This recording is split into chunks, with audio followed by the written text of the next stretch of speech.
Hello बच्चों, welcome back to my YouTube channel matric by Jeetu sir. Matric by Jeetu sir channels में आप सभी का स्वागत है। आप सभी को राधे राधे, जय श्री कृष्ण। जैसा कि हमने पिछले वीडियो में कराया था क्वेश्चन नंबर 31, अब उससे नेक्स्ट क्वेश्चन लेंगे क्वेश्चन नंबर 32। देखिए ये थोड़े क्वेश्चंस लॉन्ग है, इसलिए पर डे एक क्वेश्चन डाल रहे हैं, तो वीडियो को देखना है विदाउट स्किप किए, जिससे आप लोगों की समझ में आ सके। और जो भी देखें और जो भी करें अब मन लगा करके करें। क्यों? क्या आप लोगों के पास इतना टाइम नहीं है, तो इसलिए ध्यान से और विदाउट स्किप किए हुए वीडियो को भी देखना है, और विदाउट स्किप किए हुए कॉपी या किताब में जो भी पढ़ रहे हैं वो भी नहीं करना है। यानी लापरवाही बिल्कुल भी नहीं बरतनी है, अपना मन लगा करके अब पढ़ना है। आराम से कुछ समय बाद 4 से 6 दिनों बाद आपके स्कूल की छुट्टी वगैरह हो जाएंगी, तो आराम से अपना घर बैठ के पढ़िएगा। छुट्टियों का मतलब ये नहीं है कि आप अपने खेल कूद में लग जाएं। भाई खेल कूद भी ठीक है, जरूरी है, बट पढ़ाई भी बहुत ज्यादा जरूरी है। दोनों ही चीजें बहुत जरूरी है। तो इसलिए सुबह के टाइम में आराम से बैठ के रजाई में पढ़िएगा। जल्दी जागने का रूटीन बनाइएगा, जिससे सुबह ही सुबह आप पढ़ोगे तो 100% जो भी याद करोगे वो आपकी समझ में आएगा। तो आइए आज की वीडियो को स्टार्ट करते हैं। वीडियो पसंद आता तो वीडियो को लाइक शेयर और कमेंट करना है। चैनल पर न्यू है तो प्लीज चैनल को सब्सक्राइब कर लेना। तो आइए चलते हैं। देखिए जैसा कि आपको क्वेश्चन नंबर 32 दिखाई दे रहा है, तो दर्शाइए कि F X equal to mod में दिया गया है मॉड कॉस एक्स, ठीक है, यानी इसको निरपेक्ष मान भी कॉस एक्स बोल सकते हैं, द्वारा परिभाषित फलन एक संतत फलन है। ठीक है, ये आपको क्वेश्चंस दिए है। तो इसमें देखिएगा, ध्यान से देखना है विदाउट स्किप किए। स्किप करोगे तो समझ में नहीं आएगा। विदाउट स्किप किए हुए देखिएगा, तो इसको सॉल्व करेंगे। अब इसमें मानते हैं माना दिया गया फलन, ये जो फलन f दिया गया है, माना दिया गया फलन प्रत्येक वास्तविक संख्या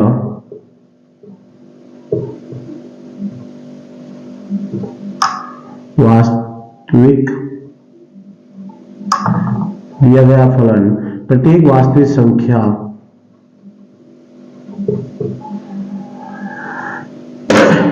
के लिए संतत है। इसमें मान लेते माना दिया गया फलन प्रत्येक वास्तविक संख्या के लिए कैसा है? संतत है। जब संतत है तो मान तो फलन f, हमारा क्या फलन था? f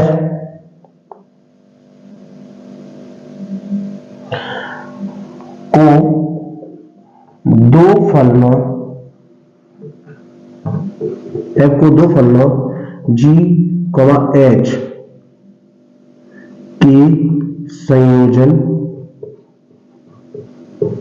में लिख सकते हैं।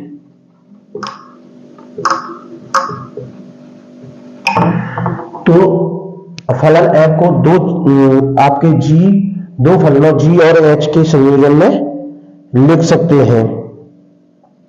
तब आपका हो जाएगा f इक्वल टू GOH, या लिख सकते हैं इसको जहां GH इक्वल रहेगा आपका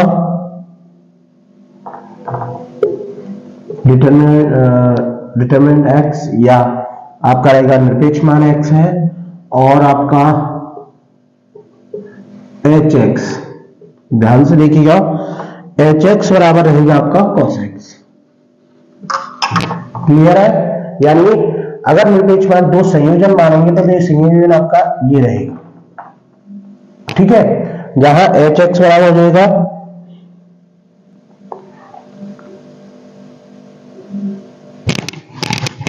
अब अगर हम देखिए यदि फलन देखिए हमने क्या माना था, माना दिया गया फलन प्रत्येक वास्तविक संख्या के लिए संतत है। तो यदि g और h फलन संतत है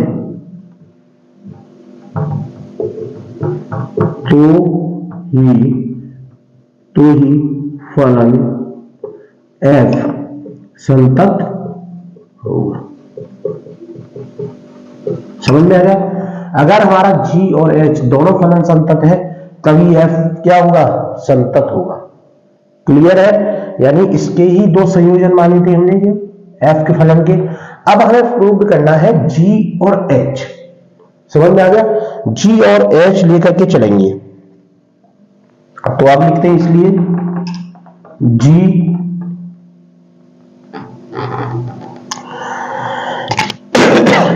ध्यान से देखना है विदाउट स्किप किए हुए, इसलिए आपका आ जाएगा जी ओ एच और ब्रैकेट में x बराबर जी ओ एच एक्स, तो आपका आ जाएगा जी एच एक्स बराबर आ जाएगा। ध्यान से देखना है, देखो इससे पहले भी यही क्वेश्चन था जी, और देखिए एच एक्स बराबर क्या है आपका कॉस एक्स। समझ में आ गया? g cos x आ गया और g cos x बराबर क्या था आपका, डिटरमिनेंट है cos x। ठीक है, यानी g cos x बराबर क्या था, डिटरमिनेंट cos x। क्लियर हो गया? अब देखिए फलन gx बराबर क्या था हमारा, सॉरी यहां पर gx है, gx बराबर निरपेक्ष मान x। ठीक है, डिटरमिनेंट x आ गया। अब लिखेंगे अतः फलन g को पुनः व्यवस्थित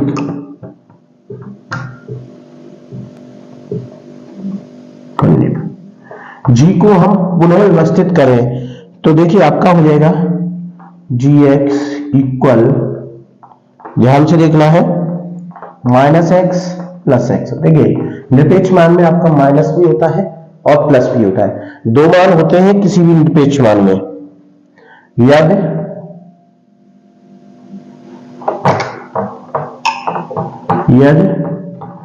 x is greater than 0, x less than 0 और यदि x इज ग्रेटर देन 0। क्यों? निरपेक्ष मान में आपको पता है कोई वैल्यू ज्यादा भी होती है और कम भी होती है, ठीक है, और इक्वल भी होती है। तीन कंडीशन होती है, समझ में आ गया? निरपेक्ष मान में तीन कंडीशन है, इक्वल भी हो सकता है, लेस देन होता है और ग्रेटर देन। ठीक है, तो ये आपकी तीन कंडीशंस आ गई। अब ये तीनों स्थिति आ गई, अब इसको हम सॉल्व करेंगे। ठीक, यहां तक हो गया आपका।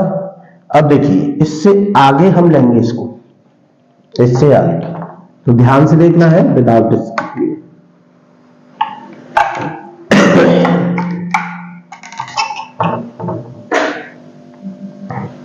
तो इसके लिए मानेंगे हम, माना जैसे हम पहले करते चले आए थे, माना कि कोई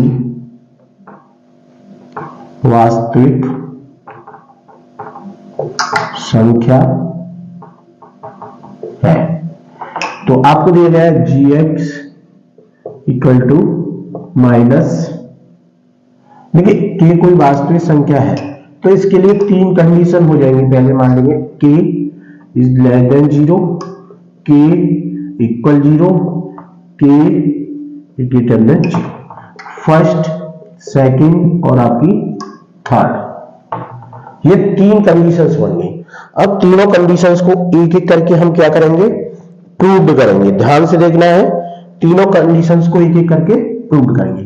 तो सबसे पहले लेते हैं हम first condition, k is less than 0, k is less than 0 first condition हमने ली, ध्यान रखिएगा ये फर्स्ट है आपकी। तो इसमें क्या है, gx इक्वल टू क्या है, माइनस एक्स है, तो इसी को लेकर के करेंगे। तो इसके लिए हो जाएगा जी के इक्वल 0। जी के इक्वल टू क्या हो जाएगा आपका 0 हो जाएगा। अब लेंगे हम लिमिट x टेंड्स टू के जी एक्स इक्वल हो जाएगा लिमिट x टेंड्स टू के, ध्यान से देखना है विदाउट स्किप किए हुए,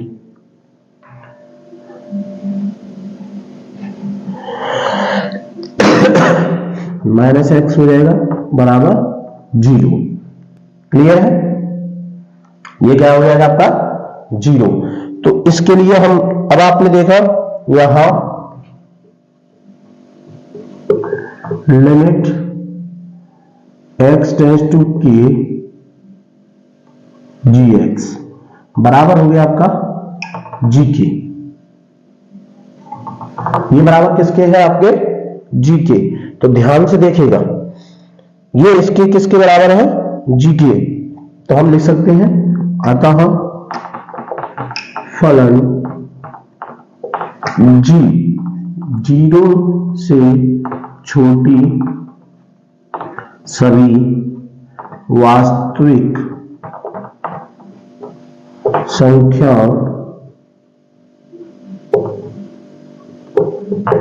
के लिए संतत है। तो हम मान सकते हैं कि जो जी है 0 से सभी छोटी संख्याओं के लिए क्या है संतत है। अब देखिए हम आगे करते हैं इसको, देखिए यही फलन है, ध्यान रखना है जो हम इसको प्रूव करें, ठीक है। तो ये हो गया। अब लेते हैं हम सेकंड जो कंडीशन है यानी k इक्वल टू 0। ध्यान से देखना है, एक एक कंडीशंस को आपको ध्यान से पढ़ना है तभी आपकी समझ में आएगा, विदाउट स्किप किए हुए देखिएगा 100% समझ में आएगा। तो ये देखिए इसमें लेंगे k equal to 0, second condition हो जाएगी, तो हमारा हो जाएगा जी के इक्वल टू हो जाएगा आपका, ध्यान से देखिएगा, तो आपका हो जाएगा जी के यानी k प्लस 1, तो हमारा आ जाएगा देखिए k इक्वल टू हमारा कितना है 0, तो जी 0 बराबर हो जाएगा 0 प्लस 1 इक्वल टू 1, यानी k प्लस 1 है आपकी वैल्यू। तो अब लेंगे हम इसमें बायां पक्ष की सीमा,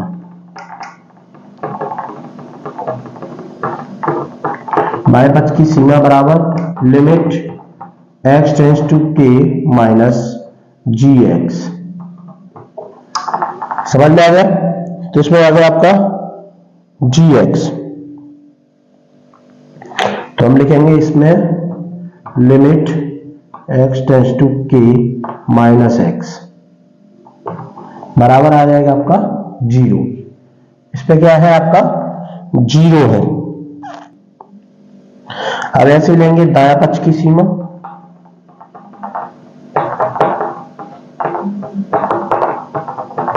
बराबर limit x tends to k plus G X बराबर हो जाएगा आपका limit x tends to k और ये हो जाएगी आपकी x, ध्यान से देखना है विदाउट स्किप किए बराबर 0। तो देखिए आप देख सकते हैं जी 0 पर तुम्हारा 1 निकला था, सॉरी यहां जी के आ जाएगा और ये भी सॉरी ठीक है जी 0 ही रहेगा, जी के बराबर k है तो जी 0 बराबर 0 रहेगा, k इक्वल टू 0 है। तो अब आप देख सकते हैं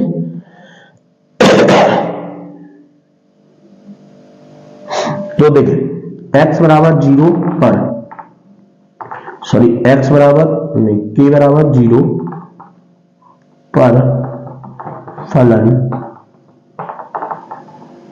देखिए ये दोनों इक्वल आ रहे हैं आप देख सकते हैं, तो k बराबर 0 पर फलन g संतत, देखिए k बराबर 0 पर फलन कैसा है संतत है, क्योंकि हमने क्या माना था k बराबर 0। ये हो गई आपकी सेकंड कंडीशन, ठीक। फर्स्ट कंडीशन हो गई, सेकंड कंडीशन हो गई, यानी एक एक करके आपको करना है, ध्यान से करिएगा 100% आपकी समझ में आ जाएगा। क्लियर हो गया। अब लेते हैं हम third condition.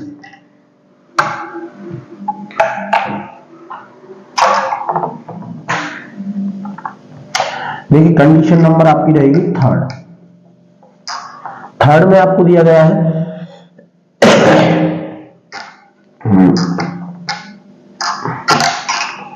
k is greater than 0, k is greater than 0 दिया गया है।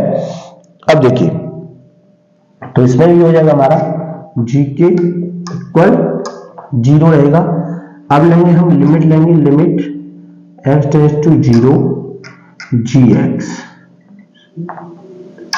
x टेंड्स टू k, ठीक है। तो लिमिट आपका रहेगा x tends to k minus रहेगा, और आप रखेंगे वैल्यू x बराबर, देखिए k इक्वल टू क्या है, k इज ग्रेटर देन 0 है, तो इसकी भी वैल्यू क्या आ जाएगी आपकी 0। तो हम लिख सकते हैं यहां limit x tends to k gx बराबर है gk के, क्योंकि दोनों वैल्यू कैसी है आपकी 0 0 आ रही है। क्लियर हो गया। ये थी आपकी थर्ड कंडीशन। तो हम लिख सकते हैं अतः फलन g 0 से बड़ी, u से बड़ी सभी वास्तविक संख्याओं के लिए संतत है। यानी अतः फलन g क्या है, 0 से बड़ी सभी वास्तविक संख्याओं के लिए संतत है।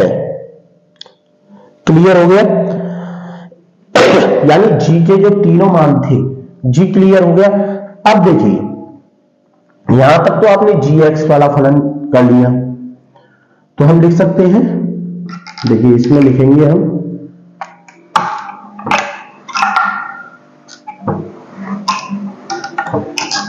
तो हम लिख सकते हैं अतः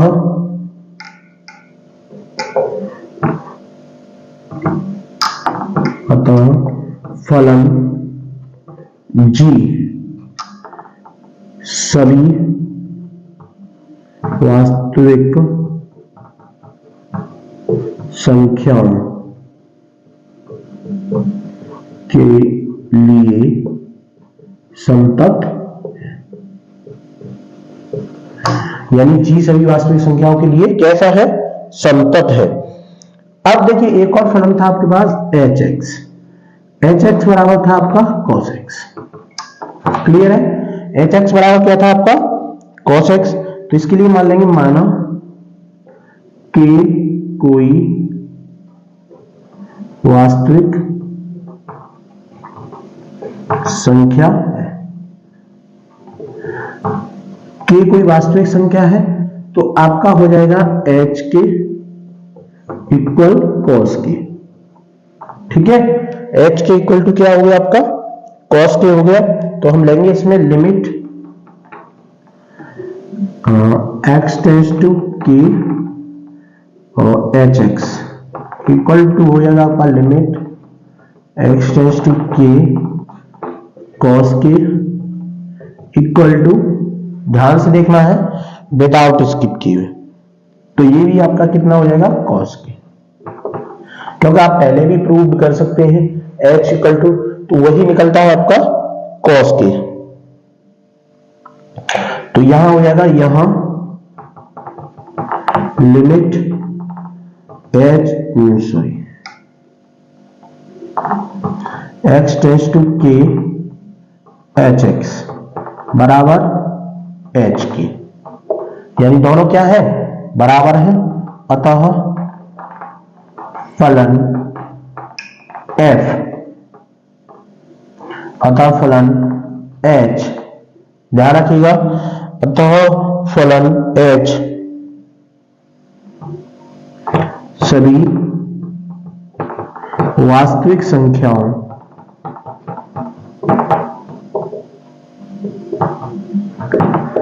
के लिए संतत है। अतः फलन क्या है? h सभी वास्तविक संख्याओं के लिए क्या है? संतत है। तो आपने देखा, तो हम लिख सकते हैं हमने पाया कि g, h दोनों फलन संतत है। हमने पाया कि g और h दोनों फलन संतत हैं। अतः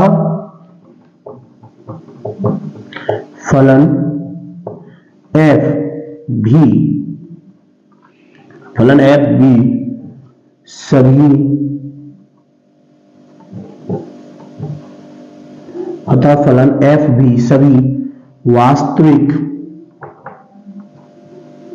संख्याओं के लिए संतत होगा। समझ में आ गया? यानी इसलिए फलन f भी सभी वास्तविक संख्याओं के लिए संतत होगा। तो इस तरीके से करना है आपको क्वेश्चन नंबर 32। ध्यान से देख लीजिएगा, विदाउट स्किप किए हुए देखेंगे 100% आपकी समझ में आएगा। इस तरीके से करना था आपको क्वेश्चन नंबर 32। कैसा लगा कमेंट बॉक्स में कमेंट करना है। चैनल पर न्यू है तो प्लीज चैनल को सब्सक्राइब कर लेना। आज की वीडियो को हम यहीं पे एंड करेंगे। कमेंट बॉक्स में कमेंट करना है भाई, अपने फ्रेंड्स में भी ज्यादा से ज्यादा शेयर करें जिससे उनकी भी हेल्प हो सके। हम वीडियो को अच्छी क्वालिटी में और ज्यादा से ज्यादा इस तरीके की लैंग्वेज में समझाते हैं जिससे आप लोगों की समझ में आ सके। तो वीडियो को देखना है विदाउट स्किप किए हुए, जिससे कि आप लोगों की समझ में आ सके। तो आज की वीडियो का हम यहीं पे एंड करेंगे। वीडियो कैसा लगा कमेंट बॉक्स में कमेंट करना है। चैनल पर न्यू है प्लीज चैनल को सब्सक्राइब कर लेना। तो आप सभी को मिलेंगे अब नेक्स्ट वीडियो में। तब तक के लिए आप सभी को राधे राधे, जय श्री कृष्ण।